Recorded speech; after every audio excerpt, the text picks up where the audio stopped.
Amis confinés, bonjour. Voici la deuxième petite vidéo de cette série Chronique de GeoViral, dont l'objectif est tout simplement de réfléchir avec vous et de tenter de penser le monde avec le virus et à partir du virus. Comment ne pas être saisi par la formidable puissance géopolitique de ce virus, tout microscopique qu'il soit? Son action est capable de provoquer une crise globale inédite. Nous observons des confinements, des fermetures de frontières, une crise boursière plus importante encore peut-être que celle de 2008.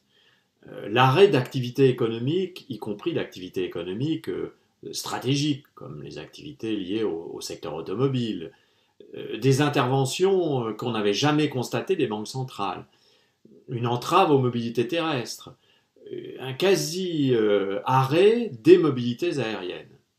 Tout ça est incontestablement très spectaculaire. Et on constate bien que le virus agit bien au-delà de sa sphère d'action, qui est celle des organismes infectés, pas celle des marchés planétaires et des banques centrales. Le virus travaille le monde bien au-delà de son ordre de grandeur de virus, qui est celle des corps dans lesquels il passe. Comment le comprendre? Eh bien, en réfléchissant à l'état du système monde urbanisé contemporain, c'est-à-dire à l'état d'une réalité de taille terrestre, où tout est interrelié, où plus aucun phénomène n'est indépendant des myriades de phénomènes qu'il active en retour dès qu'il se manifeste.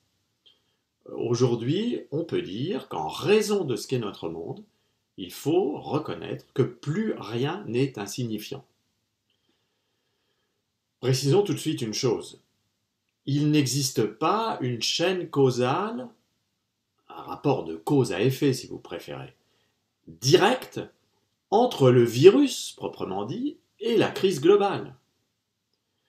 On peut bien tracer l'histoire de l'apparition de la première infection, on peut chercher le patient zéro, comme on le fait en ce moment, et c'est très utile. On peut bien cartographier l'épidémie dans son déploiement régional et international. Tout ça est bel et bon, mais cela n'explique pas mécaniquement ce qui se passe. Car le virus ne provoque pas directement l'arrêt du fonctionnement du monde. Il n'a pas un super pouvoir de méchant dans un film Marvel, et d'ailleurs il n'y a pas de super-héros qui pourrait l'arrêter, ça on est en train de s'en rendre compte. Ce que fait le virus, en revanche, c'est qu'en devenant vecteur d'épidémie, d'abord en Chine, dans la région de Wuhan, et puis ensuite un peu partout ailleurs, il a enclenché des boucles de rétroaction complexes et nombreuses qui ont rapidement paralysé le système. Pourquoi?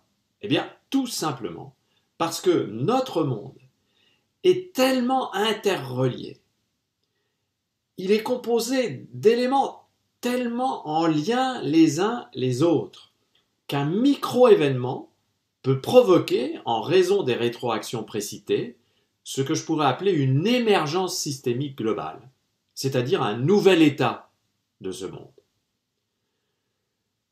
Alors, risquons une analogie. Il faut ne pas abuser des analogies, mais elles sont parfois fertiles.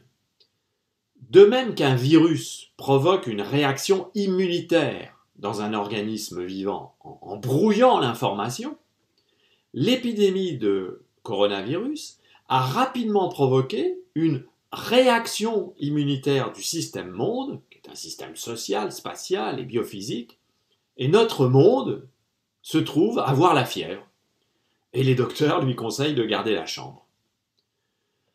En tant qu'être humain, à la fois acteur et agent de ce système, nous sommes nous aussi contraints de demeurer chez nous, car nous sommes tombés sur un virus qui est à la fois un organisme minuscule et ce que je pourrais appeler un méga opérateur, un quasi-personnage qui agit fort et qui agit grand et qui désormais nous en impose à tous et à toutes.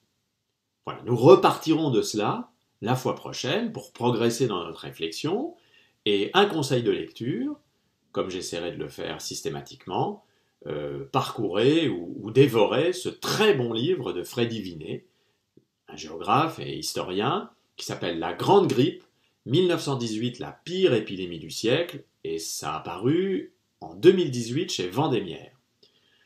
Protégez-vous, protégez les autres, restez chez vous, ne confinez pas idiots, ne prêtez pas attention aux rumeurs, et on se retrouve tout bientôt, et j'espère en pleine forme. Au revoir.